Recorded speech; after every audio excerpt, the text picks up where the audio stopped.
Trees and with 1,133 buyers. We like to give the exact numbers. We do have a breakdown by territory, which the team can share with you afterwards if you'd like.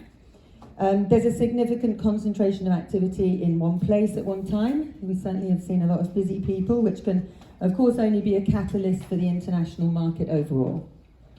And it means that MIPTV does finish still as the biggest international multi-genre market in the first half of the year, and the biggest outside of MIPCOM Cannes. And it shows that what's really important is there is a very big appetite for such a market during that first half of the year. But the figure is obviously much lower than last year. So last year we had 5,510 participants here in Cannes, which it also compares with down on previous years. And that is, of course, because the global market does reflect the global market factors. Continued consolidation, reduced budgets have all inevitably affected participation numbers here in the spring, as has the increase in the number of industry events in the first half of the year, and that has been going on for a long time.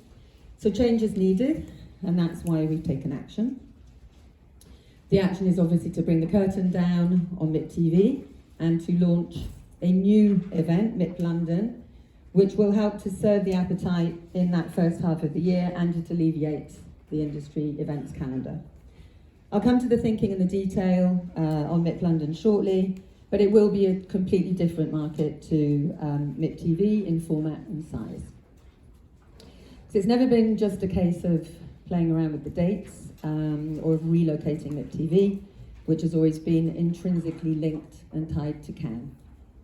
So as we finish here, I just want to say a huge thank you, of course, to the generations of sellers and buyers and producers and creators and the press, all of you who have joined us over the past 6 decades here in the spring. But of course, it's not goodbye to Cannes, because October brings the mother of all entertainment content markets back with MIPCOM Cannes, which will run from the 21st to the 24th of October.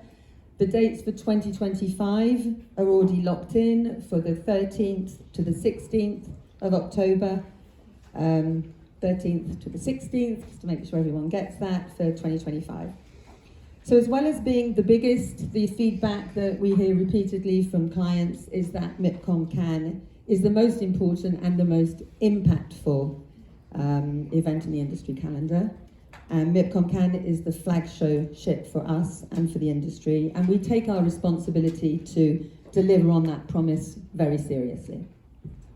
So our planning for MIPCOM Cannes, of course, runs years in advance, so we are full on, and we're working on some exciting developments, and all of the major players that you would expect to be here will be here. So all of our energies now here on the Croisette will be focused on MIPCOM moving forward, and we're excited about all of the possibilities and opportunities that will give us here in Cannes. And of course, there will be more details about MIPCOM in the coming months. And after that, we'll be back for MIP Cancun for our 11th edition, where we see many people here who we see there, which will be our distribution and co-production market, which of course has its own format of one-to-one matchmaking events. I expect to see some of you there. And now on to MIP London. Have a little drink of water once they get to this. Okay, so MIP London. As I said earlier, there will, well, as Patrick said, there will be a presentation later this afternoon for clients from 5:15. So we're here, I've not got all the images, but there'll be a lot to look at and share with you. You're very, very welcome. You may hear the same thing again for certain elements, but not all. First of all, forget exhibition hall and think screenings, meetings and networking. MIP London is a multi-genre international MIP market and networking event. It will run adjacent to the BBC Showcase and London TV screenings, and it will run from the 24th to the 27th of February with a pre-opening on the Sunday the 23rd. This is what we believe will meet the market needs. And I want to be very clear that MIP London is not about competing with, but it's about complementing the existing screening setup. So how do we do that? It's complementary because there are more international companies wanting to go to London in February. That is already happening, with or without us. It's already started.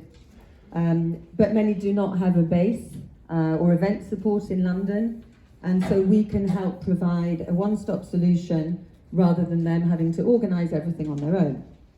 It's complementary also because it will immediately alleviate a busy events calendar in that first half of the year, and we believe action was needed. It's also complementary because it brings the opportunity and the potential of more buyers and more business to London that week, which will obviously be to the benefit of all. So you know that today the setup in London sees companies stage separate events and buyers attend free of charge and just need to get themselves there to London. We'll maintain this through a comprehensive invitation programme for buyers so that they will be accredited for free. They will have access to a new central buyers hub to network, recharge, meet. We know they need to meet together, and that does not exist in the present setup in London. You probably saw the announcements that were made regarding London this year. There were 750 buyers in London this February with, when you look at here, we have nearly 1,200 buyers here in Cannes across this market. There's obviously probably some crossover, but the potential there is for many more buyers. So how does it look in practice? So starting with the location, the Savoy Hotel, one of London's most prestigious London hotels, and right next door, 30 seconds walk, I counted, is the IET, which is the Institution of Engineering and Technology, which is a multi-storey event space. So these are in the heart of the West End. Our criteria obviously was important, no more than 10 minutes walk from the main present screenings venues around the heart of London, with 2 high-spec screening rooms, and between them we'll have a mix of versatile, scalable meeting spaces to meet the different needs, and obviously it will need to live up to the experience that we know how to deliver of a MIP market. We'll build on that with a MIP London database, of course, because everybody needs to connect. We need to allow people to connect and network, and we will implement our online screenings offer for buyers. So as we plan MIP London, we're obviously very, very mindful of developing an offer for the MIP doc and MIP formats communities, as well as the kids community, and more about that will follow in time. But we do believe that there's a lot of opportunity in February for unscripted. During our plans for the pre-opening on the Sunday, we believe this will help people to get a head start on the week ahead. That could be through screening, showcases, or market intelligence sessions. Again, we're developing our event more, and you will get more information on that, but we'll be working closely with buyers to make sure that what we deliver on the Sunday pre-opening will be relevant for them.